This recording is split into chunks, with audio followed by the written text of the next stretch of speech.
Hello दोस्तों, नमस्कार, सत श्री अकाल, आदाब। कैसे हैं आप सब? उम्मीद करते हैं फर्स्ट क्लास, जबरदस्त और जिंदाबाद होंगे। रेलवे ग्रुप डी बेरोजगारी के लिए एक बहुत बड़ा वरदान, बेरोजगारों के लिए एक बहुत बड़ा वरदान। दोस्तों, जिन्होंने अपना फॉर्म भर दिया है, अब वो अपनी पढ़ाई की स्टार्टिंग कर दें और रेलवे ग्रुप डी में जॉब करने की तैयारी कर लें। क्योंकि भाई आप अभी से तैयारी करेंगे तब जाकर कहीं आपका एग्जाम क्वालिफाई हो जाएगा, क्योंकि कंपटीशन बहुत तगड़ा है। लेकिन जिन स्टूडेंट्स ने फॉर्म नहीं भरा हुआ है, उनके लिए बेहद ही खास सूचना और खास वीडियो लेकर आया हूँ। वीडियो को अंत तक देखिएगा और अगर हमारी इन्फॉर्मेशन अच्छी लगे तो हमारे चैनल को सब्सक्राइब कर दीजिएगा, वीडियो को लाइक कर दीजिएगा और अन्य अपडेट के लिए प्रेस द बेल आइकन, ताकि आपको समय समय पर इंपॉर्टेंट जानकारी मिल सके। दोस्तों, रेलवे ग्रुप डी में कौन सी पोस्ट प्रेफरेंस भरनी है? क्योंकि कभी कभी ऐसा होता है कि हम कोई ऐसी प्रेफरेंस भर देते हैं जिसके कारण होता यह है कि हमें वो काम अच्छा नहीं लगता है। जब काम अच्छा नहीं लगता है तो उसको करने का मन नहीं करता है और बहुत सारे स्टूडेंट्स की खबर आती है कि उन्होंने रेलवे ग्रुप डी की नौकरी को छोड़ दिया है। तो दोस्तों, इसी के लिए मैं एक वीडियो लेकर आया हूँ जिसमें आपको रेलवे ग्रुप डी की जो पोस्ट है उनसे रिलेटेड सारी जानकारी, जैसे प्रमोशन कैसे होता है, सैलरी कैसे दी जाती है, हर टॉपिक से रिलेटेड हर जानकारी आपको मिल जाएगी। तो दोस्तों, बिना किसी देरी के चलिए हम वो शुरू कर रहे हैं। और दोस्तों, इसी के अकॉर्डिंग अगर आप पोस्ट प्रेफरेंस भरेंगे तो आपको जॉब करने में भी अच्छा लगेगा। बहुत से ऐसे बच्चे होते हैं जिनको सैलरी ज्यादा चाहिए होती है और बहुत ज्यादा पढ़ाई कर सकें, तो ऐसी भी पोस्ट है। तो चलिए बिना किसी देरी के पोस्ट प्रेफरेंस 1 से स्टार्ट करते हैं और वीडियो को अंत तक जरूर देखिएगा, ताकि आपको बहुत अच्छी जानकारी मिल सके और आप एक अच्छा फॉर्म भर सकें और अच्छी नौकरी कर सकें। दोस्तों देखिए, ये है पहली प्रेफरेंस में असिस्टेंट वर्कशॉप। और असिस्टेंट वर्कशॉप मैकेनिकल, ये फर्स्ट प्रेफरेंस में आप रखिएगा। इससे क्या होगा, देखिए इसमें होता ये है कि आपका मेडिकल स्टैंडर्ड जो चाहिए वो C1 चाहिए। C1 में होता ये है, अलग अलग कैटेगरी में अलग अलग स्टैंडर्ड लगते हैं। C1 में एक फायदा है आपका कि 6/12 और 6/18 की आप एक आंख होनी चाहिए और दूसरी आंख भी है। एक 6/12 होनी चाहिए, दूसरी 6/18 होनी चाहिए। और वो भी कैसे? विद और विदाउट ग्लास, यानी कि चाहे चश्मा हो या चश्मा के बिना भी आपकी ये आंख होनी चाहिए। तो ये तो बहुत अच्छी पोस्ट है। और इसमें काम क्या होता है? इसमें डिब्बे की मरम्मत करनी पड़ती है और डिब्बे की मरम्मत में असिस्टेंट यानी हेल्पर की पोस्ट पर आप काम करते हैं। यानी आपको मरम्मत के लिए हेल्पिंग करनी पड़ती है, हेल्प करनी पड़ती है हेल्पर के रूप में। टाइम कितना लगता है? 8 घंटे की जॉब होती है, 4 से 5 घंटे काम करते हैं। और दोस्तों, 4 से 5 घंटे काम करने के बाद अगर आप थक जाते हैं तो रेस्ट रूम बना होता है, वहां पे जाके आराम भी कर सकते हैं। फिर आगे देखिए, फायदा क्या है? पढ़ाई का टाइम मिल जाता है, कैंटीन सुविधा होती है, रेस्ट रूम होता है। और ग्रुप में काम करते हैं तो अगर आपको छुट्टी चाहिए तो आपका काम कोई दूसरा भी संभाल लेता है, तो आपको छुट्टी भी बहुत आसानी से मिल जाती है। और अगर वेतन की बात करें तो वेतन ग्रुप डी के लिए 35,000 है। 8वें वेतन आयोग के बाद इनका जो वेतन होगा वो लगभग 50,000 के करीब हो जाएगा। प्रमोशन डिपार्टमेंट एग्जाम से होता है और जोन वाइज भी ये प्रमोशन होता है। और दोस्तों, प्रमोशन का वीडियो हम बाद में बनाएंगे, बस आप ये समझ लीजिए प्रमोशन ऐसे ही होता है। GTCE होता है और LDCE होता है। ग्रुप डिपार्टमेंटल एग्जाम होता है और जोन डिपार्टमेंटल एग्जाम होता है। ठीक है, आगे देखिए। आगे जो दूसरी है वो भी वर्कशॉप से रिलेटेड है। इसमें भी आपका C1 चाहिए। ये कौन सी प्रेफरेंस है? Assistant TL&AC workshop. और C1 6/12 6/18 विदाउट ग्लास चाहिए होगा, कोई दिक्कत की बात नहीं है। दोस्तों, यहाँ पर देखिए, आपको जो टाइम होगा 8 घंटे और 4 से 5 ही घंटे इसमें भी काम करना होता है। वर्कशॉप में सबसे बेहतरीन बात यही है। फिर वर्क की बात करें तो एसी, ट्रेन लाइट, जो एसी और ट्रेन लाइट होती है उनको मेंटेन करना पड़ता है, उनका मेंटेनेंस करना पड़ता है। ट्रेन जब जा रही होती है तो उससे पहले उसको चालू करना पड़ता है, ट्रेन जब आ जाती है तो उसके पहले उसके स्विच बंद करने होते हैं। फायदा, पढ़ाई के लिए आपको बहुत समय मिल जाता है। वर्कशॉप में जितनी पोस्ट है उससे पढ़ाई के लिए आपको समय मिल जाएगा। मेडिकल स्टैंडर्ड आपको मैंने बता ही दिया। नुकसान क्या है भाई? जहाँ बड़ी बड़ी मशीनें रहेंगी, भारी मशीनें रहेंगी, तो वहां पर क्या होगा कि आपको खटपट की आवाज आएगी, थोड़ी ज्यादा आवाजें झेलनी पड़ेंगी। लेकिन भाई 35-40 हजार भी है, इंसान ये भी झेल लेता है और धीमे धीमे उसकी आदत पड़ जाती है। सैलरी 35,000 अभी है, 8वें वेतन के बाद 50,000 हो जाएगी। प्रमोशन डिपार्टमेंट एग्जाम से भी हो जाता है और आगे बहुत सारी चीजें हैं इसमें। अगर मैं थर्ड प्रेफरेंस की बात करूं तो आपको भरना है असिस्टेंट CNW। अब ये क्या होता है? कैरिज एंड वेगन होता है। इसमें B1 मेडिकल स्टैंडर्ड चाहिए। अगर आपकी एक आंख 6/9 है, दूसरी 6/12 है, विद ग्लास, ग्लास लगाने के बाद यानी चश्मा लगाने के बाद, तो भी आप इस फॉर्म को भर सकते हैं, इस पोस्ट के लिए अप्लाई कर सकते हैं। इसमें टाइम कितना चाहिए होता है? तो टाइम इसमें चाहिए होता है 8 घंटे। और वर्ग क्या है? डिब्बे जो आते हैं डिब्बे के मेंटेन करना है, हेल्पर ग्रुप में डिब्बे को मेंटेन करना है और सामान इधर-उधर करना है और खुद नहीं करना है, दूसरे से करवाना है। बस आपको बताना है इस सामान को वहाँ ले जाइए और उसकी देख-रेख करनी है, ठीक है? और फ़ायदा क्या है? थोड़ा समय बच जाता है, जब कोई गाड़ी आती है तभी आपको जाना पड़ता है, अदरवाइज़ अपने ऑफ़िस में बैठिए और अपना पढ़ाई कर सकते हैं। नुकसान, कुछ काम अलग होता है, जैसे अब आपसे जो ऊपर अधिकारी होंगे, वो आपको थोड़ा बहुत काम अलग भी दे सकते हैं और वो तो हर जगह है भाई, वो तो आपको हर जगह ही करना पड़ता है, ठीक है? फिर सैलरी 35,000 और 50,000 रुपए अभी 8वें वेतन के बाद हो जाएगी, प्रमोशन मैंने आपको बता ही दिया है कि वो बाद में बताया जाएगा। आगे देखते हैं, चौथी प्रेफ़रेंस जो रखनी है, वो रखनी है असिस्टेंट लोको शेड की, वो भी इलेक्ट्रिकल में। 2 होते हैं असिस्टेंट लोको शेड, एक इलेक्ट्रिकल में, एक डीज़ल में। तो दोस्तों इलेक्ट्रिकल में रखोगे तो फ़ायदे में रहोगे। क्यों रहोगे? इसमें स्टैंडर्ड टेस्ट क्या चाहिए B1 वही आपको मैंने समझा दिया है। 6/9 6/12 विद ग्लास चश्मे के साथ। टाइम कितना देना होता है? 8 घंटे, 5 से 6 घंटे आपको काम करना है, बाकी टाइम अपना पढ़ाई कर सकते हैं। दोस्तों क्या है? वर्क क्या है? इलेक्ट्रिकल डिब्बे का मेंटेन करना है, उसमें मेन काम आपका ऑयलिंग का होगा और उसकी देख-रेख। आपको पूरा इलेक्ट्रिकल डिब्बा नहीं दिया जाएगा, उसमें कोई पार्ट डिसाइड कर दिया जाएगा, उसमें आपको उसकी देख-रेख करनी है, रोज़ उसमें काम करना है। क्या होगा सर? फ़ायदा क्या है? समय बचेगा क्योंकि जितनी जल्दी आप काम कर लोगे, उतनी जल्दी फ्री हो जाओगे, पढ़ाई का समय बच जाएगा। नुकसान क्या है? गंदे हो जाओगे, ऑयल रहेगा, डस्ट उड़ेगी, गंदे तो हो ही जाओगे, ग्रुप डी की नौकरी कर रहे हो क्योंकि। सैलरी 35,000 8वें वेतन के बाद 50,000 प्रमोशन डिपार्टमेंटल एग्ज़ाम के द्वारा। आगे देखिए, असिस्टेंट लोको से डीज़ल, बिल्कुल सेम टू सेम किसकी तरह है? इलेक्ट्रिकल की तरह है। चाहे आपको इलेक्ट्रिकल मिल जाए, चाहे डीज़ल मिल जाए, दोनों बेस्ट हैं, लेकिन इसमें इलेक्ट्रिकल बेस्ट है। आगे बात करते हैं दोस्तों, आगे पॉइंट्समैन, जो आपकी 7वीं प्रेफ़रेंस रहेगी, वो पॉइंट्समैन की रहेगी और इसमें जो मेडिकल स्टैंडर्ड चाहिए, वो A2 चाहिए, A2 चाहिए। जी हाँ, A2 में क्या है 6/9 विदाउट ग्लास यानी बिना चश्मे के आपकी दोनों आँखें 6/9 और 6/9 होनी चाहिए, तभी आप ये फ़ॉर्म भर सकते हैं। टाइम 8 घंटे काम क्या है पटरियों को इधर-उधर करना है और गेट पर ड्यूटी कभी-कभी लगाई जा सकती है।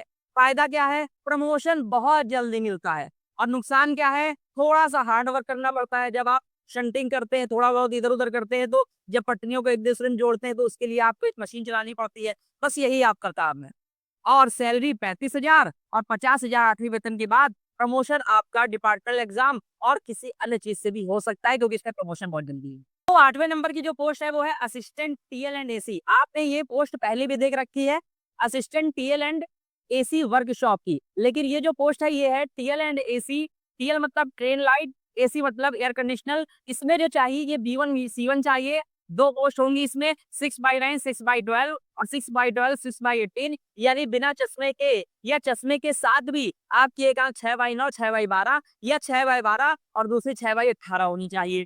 टाइम ट्रेन में शिफ्ट इसकी लगती है 8 घंटे की एक शिफ्ट होती है आपकी। फिर वर्ग क्या है? ट्रेन में जो पंखे हैं यानी आपको ट्रेन के साथ जाना है, ट्रेन में ही रहना है। ट्रेन चलेगी, दिल्ली से कानपुर चल रही है तो आपको उसी ट्रेन में सफ़र करना है, उसी की मेंटेनेंस करनी है, जो ट्यूब लाइट है और पंखा है। फ़ायदा क्या है? अब भाई ट्रेन में जाओगे तो अलग-अलग लोगों से मिलोगे, अलग-अलग शहर जाओगे, अलग-अलग व्यंजन चखोगे, अलग-अलग चीज़ें करोगे, ठीक है? नुकसान क्या है? नुकसान ये ट्रेन में पूरा जीवन व्यतीत हो जाएगा, क्योंकि आपकी ड्यूटी कहाँ रहेगी? ट्रेन में रहेगी। फिर सैलरी कितनी है? 35 से 40,000, 50 से 55,000 इसकी हो सकती है क्योंकि भाई ट्रेन में सफ़र करते हैं।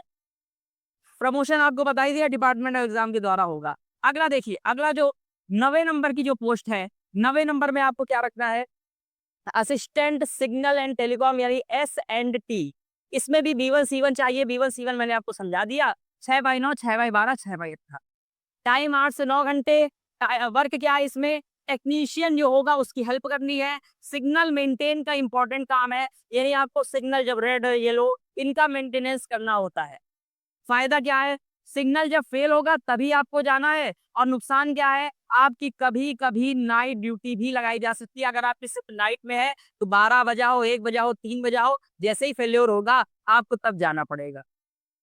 और फ़ायदा ये है कि जैसे जब फ़ेल होगा सिग्नल तभी आपको जाना है अदरवाइज़ आप ऑफ़िस में बैठ के अपना पढ़ाई भी कर सकते हैं। सैलरी 30,000 है, 40 से 45,000 8वें वेतन के बाद हो जाएगी, प्रमोशन इसमें डिपार्टमेंटल एग्ज़ाम के द्वारा होगा। आगे बात करते हैं जो अगली पोस्ट है सर मैंने शायद इसको 8 था और इसको ये था 9 नंबर, ठीक है। ये 9वें नंबर पे है असिस्टेंट ऑपरेशन इलेक्ट्रिकल, नाम से ही पता होगा इलेक्ट्रिकल। इसमें क्या मेडिकल स्टैंडर्ड चाहिए, B1 C1 वही 6/9 6/12 या 6/18। टाइम 8 से 10 घंटे। वर्ग क्या है ये जान लीजिए। स्टेशन या ऑफिस जो होते हैं रेलवे स्टेशन और जो इनके क्वार्टर्स होते हैं रेलवे के जहाँ पे लोग रहते हैं, वहां की इलेक्ट्रिकल इक्विपमेंट हो गए, जैसे खंबा हो गया, ठीक है, जो स्विच हो गए, मोटर्स हो गई, ट्यूबलाइट हो गई, इन सब का मेंटेनेंस करना है। ये अगर कहीं खराब हो जाते हैं तो इनको ठीक करना है। फायदा क्या है, 3 से 4 घंटे बच सकता है इसमें। जब खराब होता है, शिकायत आती तभी आपको जाना पड़ता है। नुकसान कभी भी जाना पड़ सकता है, लेकिन शिफ्ट वाइज, जैसे कि टीएल एंड एसी में था वैसे ही। और सैलरी 35,000 और ये 50,000 हो जाएगी 8वें वेतन के बाद, और प्रमोशन डिपार्टमेंटल एग्जाम के द्वारा हो। आगे दोस्तों बात करते हैं असिस्टेंट ब्रिज।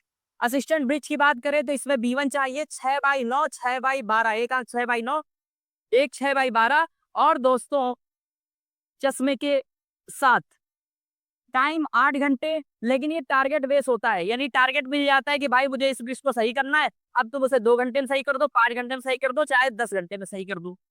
वर्क क्या होगा, ये इंपॉर्टेंट है। ब्रिज की जो पिलर्स होते हैं उन्हें मेंटेन करना, नट बोल्ट टाइट करना, प्लेटों को जोड़ना। आपने देखा होगा जो ब्रिज होते हैं पानी के ऊपर, जो ब्रिज बने होते हैं उसमें अब नीचे पानी भी है, ऊंचाई पे ब्रिज बने होते हैं, तो इसका फायदा क्या है पहले ये समझिए। इसका फायदा ये है कि कभी कभी जाना पड़ सकता है, और नुकसान क्या है, रिस्क बहुत होता है, हार्ड वर्क बहुत होता है, और ऊंचाई का काम है, और नीचे पानी भी हो सकता है, तो आपको तैरना भी आना चाहिए। तो असिस्टेंट ब्रिज के लिए सोच समझ के भरिएगा पोस्ट प्रिफरेंस। और प्रमोशन क्या होता है, डिपार्टमेंट एग्जाम के द्वारा होता है। अगर मैं अगले पोस्ट की बात करता हूँ 11वें नंबर की, तो मेरे भाई 11वें नंबर की जो पोस्ट है वो है असिस्टेंट पीवे। पीवे यानी इसमें चाहिए B1 और C9 6/9 और 6/12, एक आंख 6/9 एक आंख 6/12 विद ग्लास, यानी चश्मे के साथ भी आपका काम चल सकता है। अगर मैं बात करूँ टाइम की तो 8 घंटे और 4 से 5 घंटे, यानी 8 घंटे की शिफ्ट होती है, लेकिन ये 4 से 5 घंटे ही काम करते हैं।